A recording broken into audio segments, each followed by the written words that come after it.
So you've purchased our Baja Beetle in 1/24 scale that fits the SCX24. Should have received something like this. And we also sell a mounting kit, which will include 5 things: the front mounting piece, the hinge and back bumper, which will go together something like that.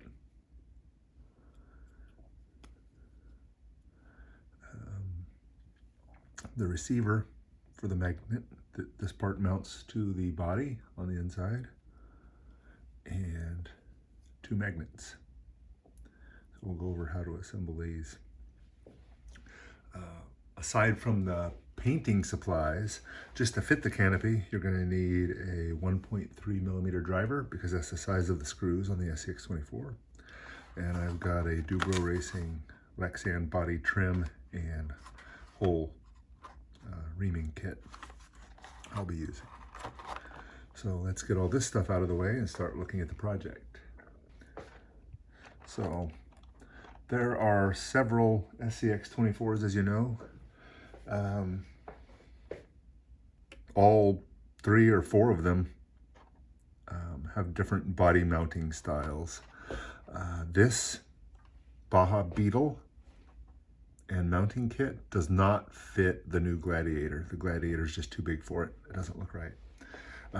It will fit the Deadbolt, although the wheelbase is a little bit too long.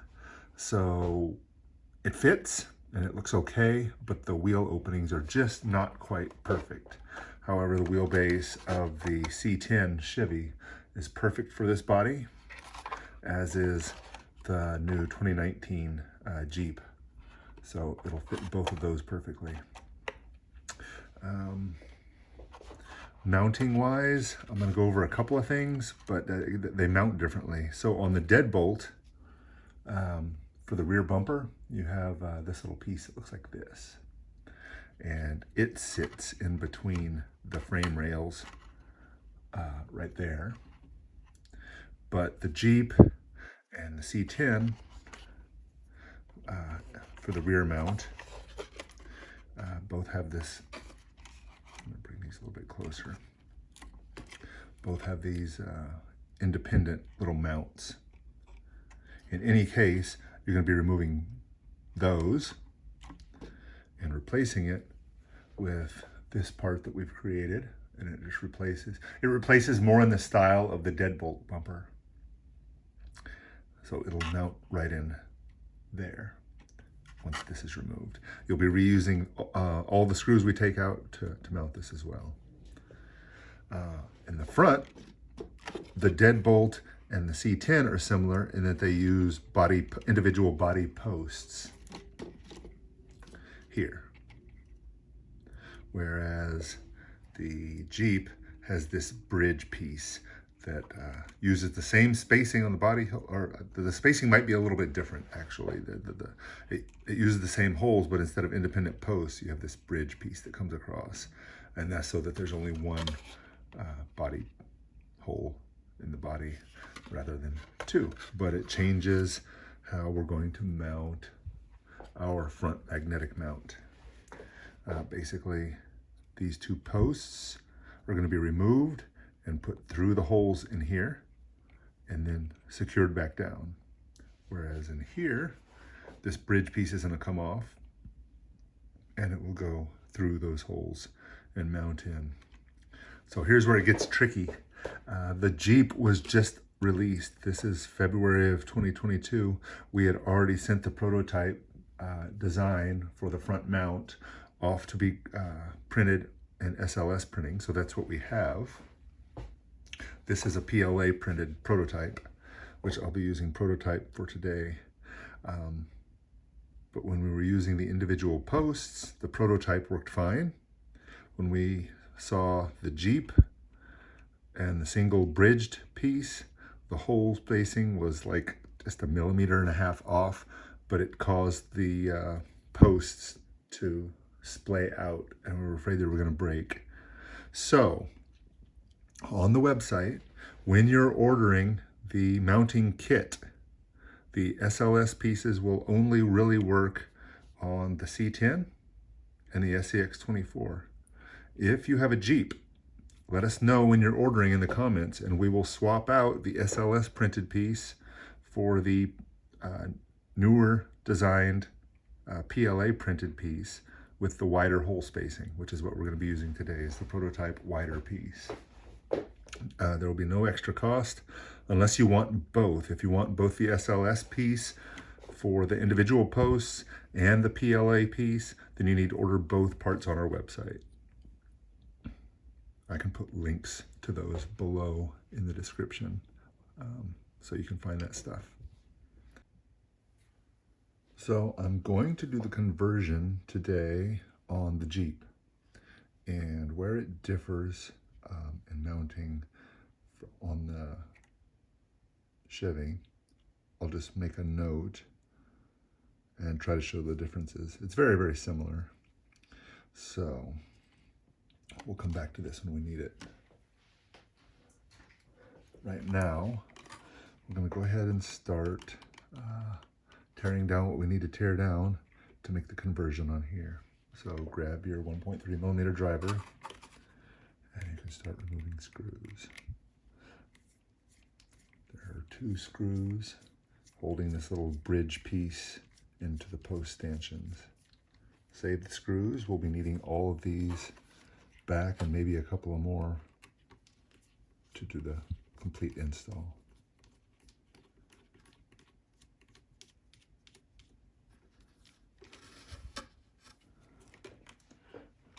We'll also need to take the front bumper out, because that's where the lights are. The lights are going to get repositioned so that they shine through the Beetle headlights. But for now, just remove that bridge piece. And while we're at it, let's just go ahead and remove the front bumper and lights.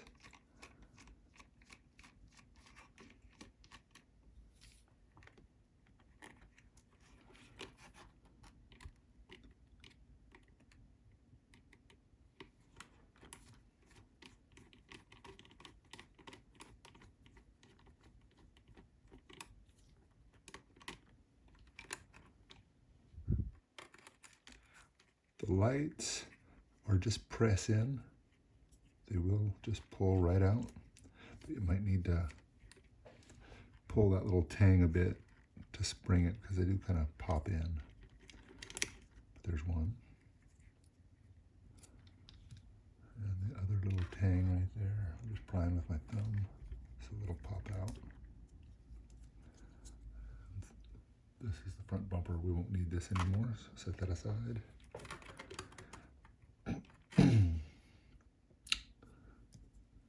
So here is the front piece. Notice I've already installed the magnet in this one.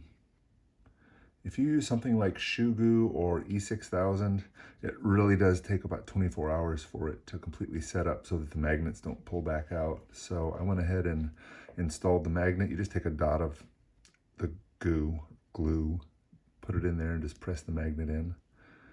Make sure they're not repelling each other, because I put the other magnet in the receiver and let it set overnight, and you can see they just click together, and that's what's going to hold the canopy on, or the body on.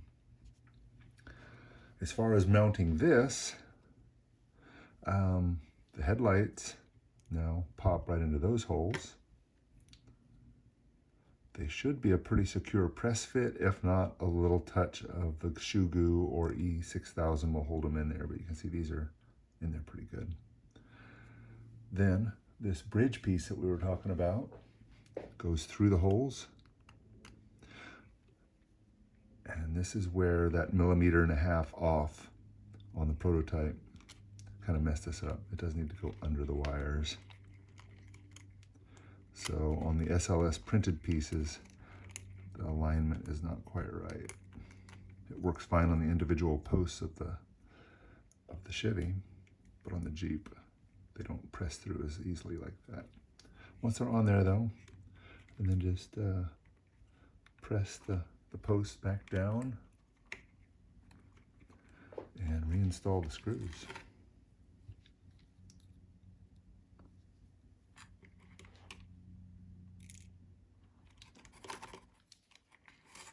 This used to be a magnetic screwdriver.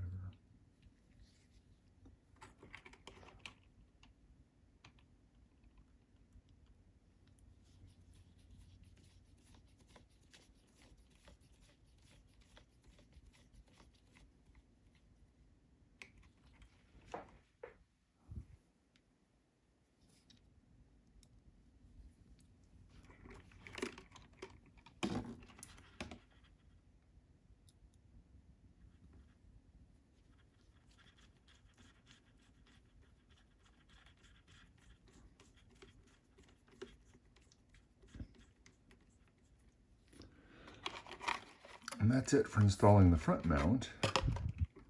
Now I said I was going to go over the differences between the Chevy and the Jeep. I'm not going to fully tear it down, but I should be able to show you the differences pretty easily. So let's move him out of the way.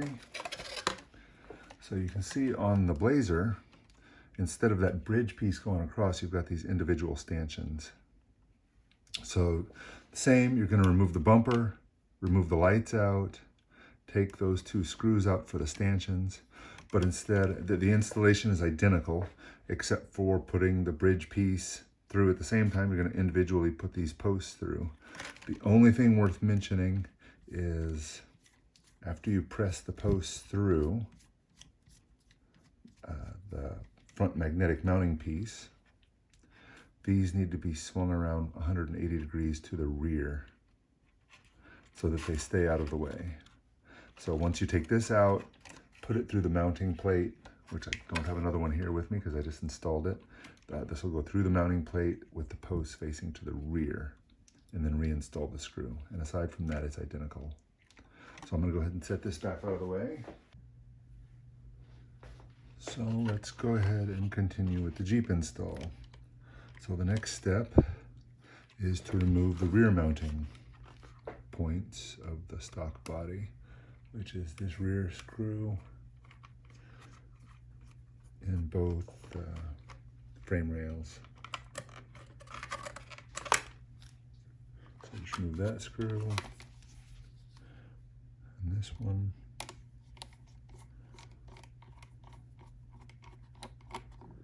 And the whole assembly will come off of the chassis like this. But I believe we need a couple of screws, maybe from here for later. So I'm going to go ahead and take these out now. Doesn't matter which two you take out. I'm going to take these two.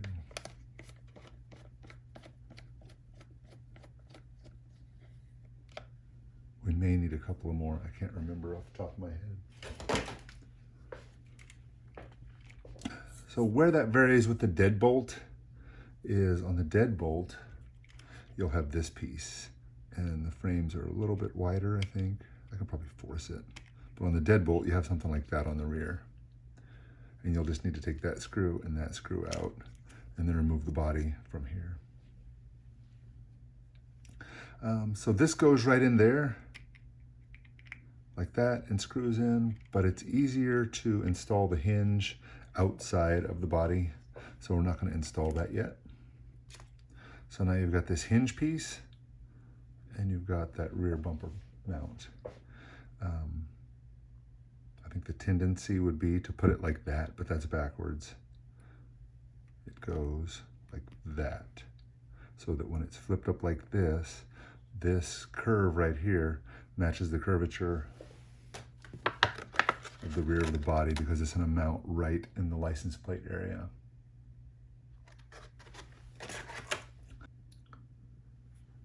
So we've got those holes lined up, and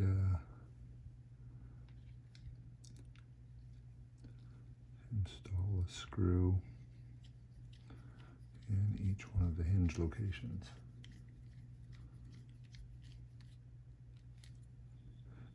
No need to over tighten it. It'll just make the body harder to flip up.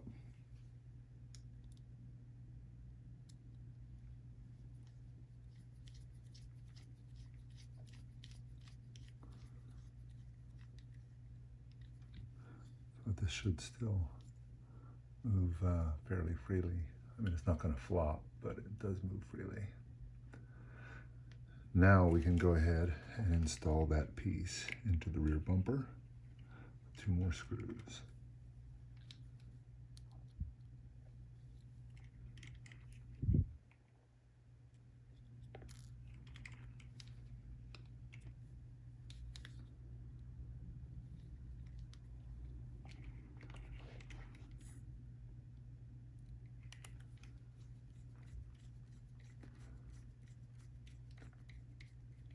I don't know if it shows up on the video. There's several holes back here in the frame rails. There's 3 holes, one all the way to the front. The middle one is closer to the rear one. We're mounting the screw in the far rear hole. Maybe it's easier to see on this side when there's no screws in it yet. 1, middle, rear hole. This is where we're going to put the screw.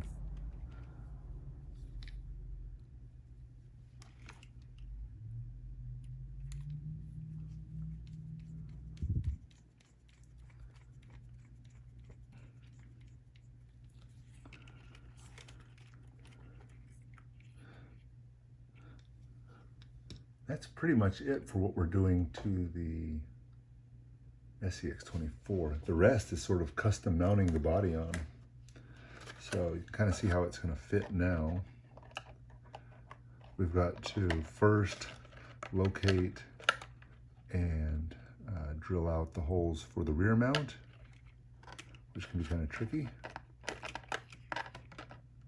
And once that's positioned, the front magnet should self-locate, kind of where a hood ornament would be.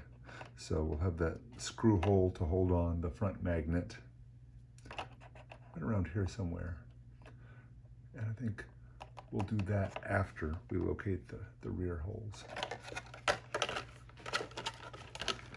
So like I said, this is the license plate area. We're going to try to center these mounting holes in there.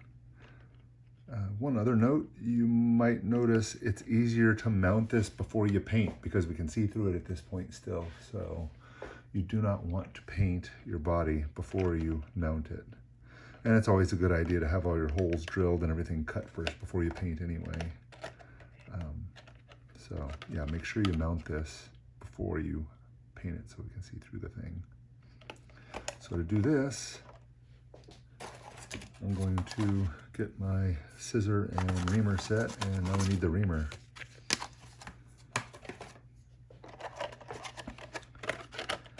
And I'm going to stick my pinky up through the hole in the frame so I can hold some pressure on that hinge part so I can keep it steady. And we'll just make 2 little marks where we're going to put the holes. But you do need to make sure the body is square, because if you get this off, the whole body will sit kind of crooked on the frame. So we want 1.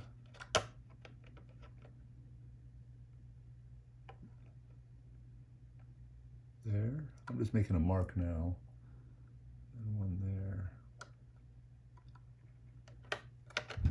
So you can see I sort of made a couple of dents on the body. And we'll go ahead and just make tiny little holes, just big enough for the screws to go through.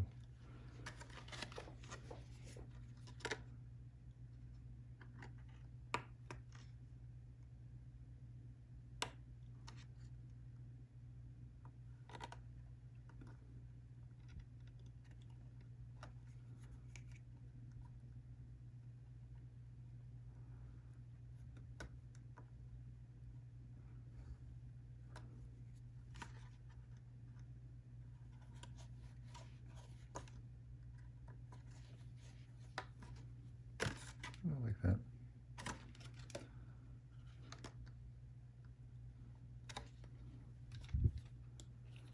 I just press it through with this.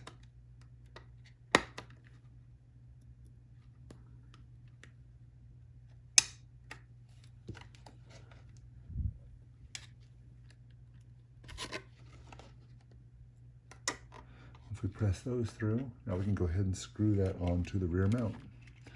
Again, I'm going to use that pinky trick where I stick my pinky through the bumper, through the frame rail to hold it still, to get those screws started.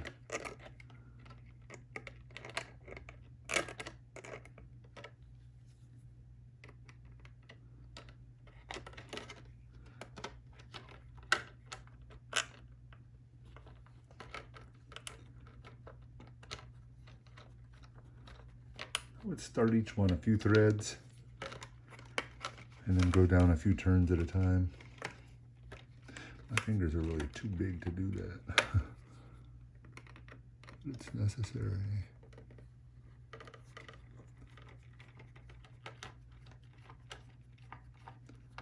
And just sort of evenly tighten it down until it's completely seated.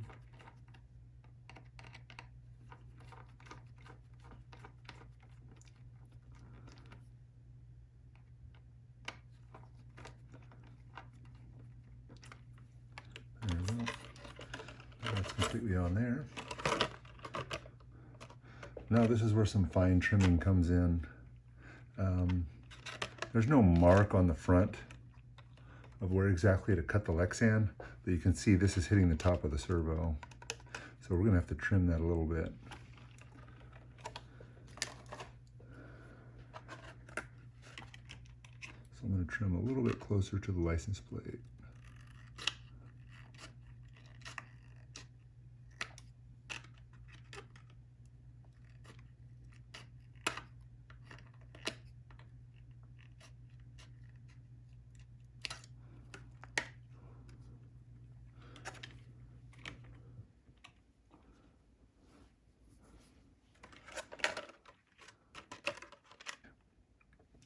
Got the magnet receiver that has been set up for 24 hours so the magnets don't pop out of the journals. Put that on there. And with that there, we're going to be able to locate the drill hole for the front. And I'll use the same reamer tool. And in this case, I'm just trying to make sure it's centered kind of between these body lines, like these scallops in the hood, so that the screw is going to look more like a hood ornament.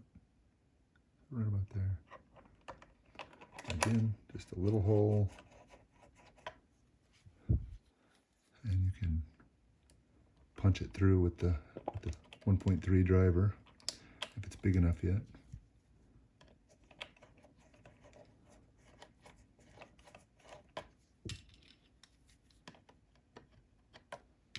Then this screw will seat through there.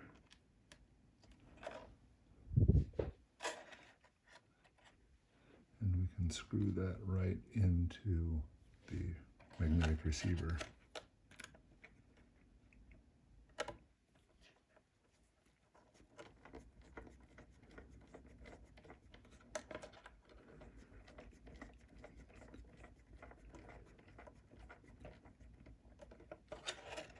Like so.